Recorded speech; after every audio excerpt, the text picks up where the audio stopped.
C'est pas à vous de régler le litige et de monter au créneau, entre guillemets. Première réunion pour ces peut-être futurs bénévoles sur le village du Vendée Globe. Ici, chacun est venu se renseigner sur le rôle précis qu'il pourrait avoir. Certains connaissent, pour d'autres en revanche, c'est une découverte. C'est la première fois, je ne sais pas.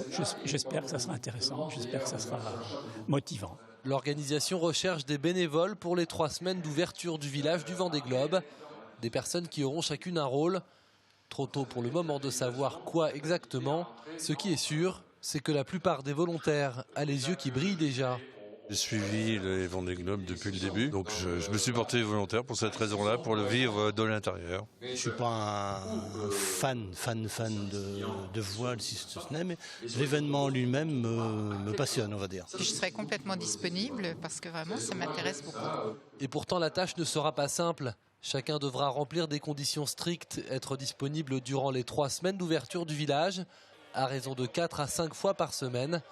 Rester debout plusieurs heures d'affilée et peu importe la météo, le prix à payer pour être au cœur de l'organisation. C'est l'aventure humaine et ils ont envie de la vivre différemment, comme on leur dit nous, de l'intérieur du village. Donc ils ont cette envie-là d'y participer. De dire j'y étais ? Voilà, de dire j'y étais. Comme je leur dis moi aussi, il faut être, on attend d'eux qu'ils soient organisateurs et non pas spectateurs. Et ça, je crois que c'est aussi quelque chose qui les intéresse. C'est-à-dire ne pas être là que pour faire le tour du village, mais voir vraiment dans le détail toute cette vie, tout ça, comment ça fonctionne. 2 autres réunions comme celle-ci auront lieu dans la semaine. L'organisation de la course, qui a besoin de 170 bénévoles en tout, n'en a trouvé pour le moment qu'une centaine.